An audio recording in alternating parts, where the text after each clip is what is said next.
कल मैंने आपसे कहा था, अगर आपको क्रोध आ रहा है और आप खड़े हैं तो खड़े मत रहिए, बैठ जाइए। आप बैठेंगे तो आपके साथ आपका क्रोध भी बैठ जाएगा।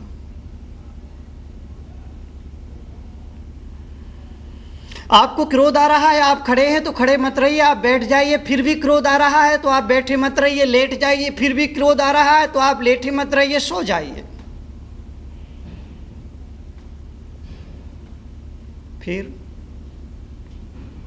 क्या करें? फिर भी क्रोध आ रहा है तो आप उठ जाइए। फिर भी क्रोध आ रहा है तो उठ करके बैठ जाइए। फिर भी क्रोध आ रहा है तो उठ करके खड़े हो जाइए। फिर भी क्रोध आ रहा है तो दरवाजे बंद करके दीवार की तरफ मुख करके खड़े होकर के दीवार को गाली देना प्रारंभ कर दीजिए। फिर भी क्रोध आ रहा है और किसी के गाल पर तमाचा मारने का दिल कर रहा है तो बजाय दूसरे के गाल में तमाचा मारने की बजाय अपने ही गाल में 2-4-6 तमाचा लगा दीजिए, जड़ दीजिए, मार लीजिए। फिर भी अगर क्रोध आ रहा है तो दूसरे का सिर फोड़ने का मन कर रहा है तो बजाय दूसरे का सिर फोड़ने की अपेक्षा आप अपना ही सिर किसी दीवार से दे मारिए, किसी दरवाजे से दे मारिए। अगर फिर भी क्रोध आ रहा है और किसी का गला दबाने का मन कर रहा है, गला घोंट देने का मन कर रहा है तो आप अपना ही गला दबा लीजिए, अपना ही गला घोंट लीजिए। और फिर भी अगर क्रोध आ रहा है और दिल करे तो फिर क्रोध कर लीजिए, मगर उससे पहले इतने प्रयोग अपने आप पर कर लीजिए। अगर इतने प्रयोग आदमी अपने पर करेगा, अपने जीवन पर करेगा, अपनी चर्या पर करेगा, अपना चरित्र पर करेगा, अपने आचरण पर करेगा, अपने स्वभाव पर करेगा, अपने संस्कारों पर करेगा, अपने विचारों पर करेगा, अपने आप पर करेगा, अपने दिल पर करेगा, तो उस विचारों, उस प्रयोग से, उस अनुभव से आदमी को एक सबक मिलेगा, आदमी को एक सीख मिलेगी, आदमी को एक बोध मिलेगा। और उस बोध की वजह से उसका क्रोध खो जाएगा और वो क्रोध उसके बोध में कारण बन जाएगा। जब गाल में तमाचा मारेगा तो उसको दर्द होगा, दीवार पर सिर मारेगा तो सिर फूटेगा, रक्त बहेगा, सूजन आएगी, तब मालूम पड़ेगा कि क्रोध के दुष्परिणाम क्या होते हैं, क्रोध करने का अंजाम क्या होता है। क्रोध तात्कालिक पागलपन है। पागलपन में इसलिए कह रहा हूं कि जब क्रोध का भूत आदमी के सिर पर सवार होता है तो आदमी भूल ही जाता है कि उसे क्या करना है और क्या नहीं करना है। आदमी भूल ही जाता है कि जो करने जा रहा है उसका परिणाम क्या होगा। आदमी ये भूल ही जाता है कि मैं जहर खा रहा हूं, इस जहर खाने से मेरी अपनी ही आत्महत्या हो जाएगी। आदमी भूल ही जाता है कि मैं अपने पैरों पर कुल्हाड़ी मार रहा हूं, कुठाराघात कर रहा हूं, मेरे ही पैर कटेंगे, मुझे ही चोट लगेगी। आदमी भूल ही जाता है कि मैं स्वयं अपने लिए गड्ढा तैयार कर रहा हूं। आदमी भूल ही जाता है कि मैं स्वयं अपनी मौत का इंतजाम कर रहा हूं। क्रोध का भूत जब सिर पर सवार होता है।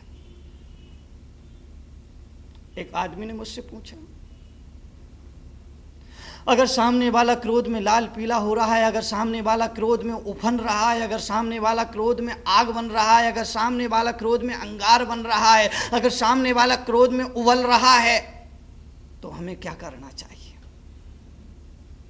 मैंने उससे कहा, अगर दूध गर्म होने के लिए रखा है और गर्म होने के वक्त गर्म होते होते वो दूध उफनने लगता है, तब आप क्या करोगे। उस आदमी ने कहा कि उस दूध उफनते हुए दूध पर हम 2-4 ठंडे पानी के छींटे मार करके उसे शांत कर देंगे। मैंने कहा बस यही प्रयोग, यही फार्मूला आप उस व्यक्ति के साथ अपनाइए। अगर सामने वाला क्रोध में उबल रहा है, सामने वाला क्रोध में उफन रहा है, अगर उबल रहा है, क्रोध में आग बन रहा है, तो आपको फिर वही प्रयोग करना चाहिए।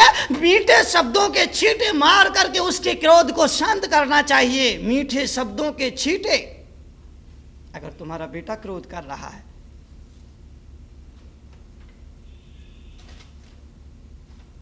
तो बेटा क्रोध जब करे तो बेटे के पास जाओ और उसके सिर पर प्यार से, प्रेम से हाथ फेर कर कहो कि तू तो मेरा राजा बेटा है ना, तू तो मेरा लाड़ लाड़ला बेटा है, तू तो मेरा राजा बेटा है, तू तो बहुत होशियार है, तू तो बहुत चतुर है, तुझे तो अच्छा आदमी बनना है, तुझे तो अच्छा इंसान बनना है, और इंसान ही नहीं तुझे तो देवता बनना है, तुझे तो भगवान बनना है, और भगवान बनना है, देवता बनना है। तो बेटा फिर इतना गुस्सा करना तुझे अच्छा नहीं, शोभा नहीं देता है, जरा सी बात पर इतना गुस्सा करना ये तेरे लिए उचित नहीं है। ना बेटा ना, तू तो मेरा लाड़ला बेटा है। ये मीठे शब्द के छींटे जब वो सुनेगा उसका क्रोध ठंडा हो जाएगा, उसका गुस्सा शांत हो जाएगा।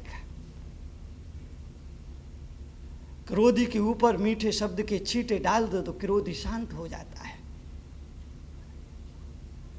अगर एक सासू क्रोध में लाल पीली हो रही है, अगर क्रोध में आग बन रही है, अगर क्रोध में अंगार बन रही है, तो उस समय बहू को चाहिए कि जब वो आग बने तो बहू जलधार बन जाए। अरे अगर क्रोध में सासू अंगार बन रही है तो बहू को जलधार बन जाना चाहिए, और मीठे शब्द के छींटे सासू के ऊपर डाल देना चाहिए, छिटक देना चाहिए, तो सास का क्रोध शांत हो जाए। अगर सासू क्रोध में महिषासुर मर्दनी रणचंडी बन करके तैयार खड़ी है तो बहू को चाहिए सामने हाथ जोड़ करके कहे कि अम्मा जी मेरे से गलती हो गई है, मेरे से भूल हो गई है, अम्मा जी वाकई में मेरा कसूर है, मेरा अपराध है, और आप मुझे क्षमा करें। इसकी गलती के लिए, इस अपराध के लिए मैं बहुत शर्मिंदा हूं, आप मुझे क्षमा कर दे। ये मीठे शब्द के छींटे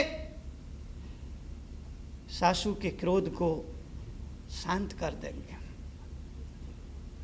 अगर कभी पति क्रोध में है तो समझदार पत्नी को चाहिए, होशियार पत्नी को चाहिए कि पत्नी पति के सामने जाकर के अपनी गलती स्वीकार कर ले, अपना अपराध स्वीकार कर ले। अगर उसका अपराध ना भी हो, अगर उसकी गलती ना भी हो, तो उस वक्त उसे सफाई नहीं देना चाहिए, अपने को निर्दोष बताने का प्रयत्न नहीं करना चाहिए, अपितु ये कह के स्वीकार कर लेना चाहिए कि ठीक है मेरे से अपराध हो गया है, अब मैं आगे ध्यान रखूंगी, भविष्य में ऐसा ना हो इसका पूरा भरसक प्रयास करूंगी। बस ये मीठे शब्द के छींटे पति के दिल को सांत्वना देंगे और उसका क्रोध ठंडा हो जाएगा, उसका मन शांत हो जाएगा। मीठे शब्द के छींटे डालने से रुकना भाई, एक चीज ऐसा क्यों नहीं करते हो तुम? चलो रहने दो, उधर जाओ।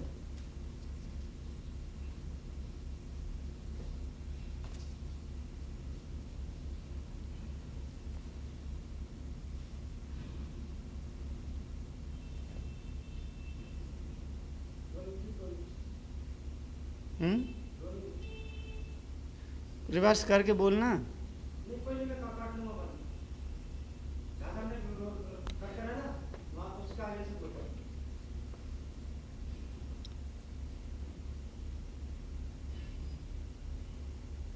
मीठे शब्द के छींटे क्रोध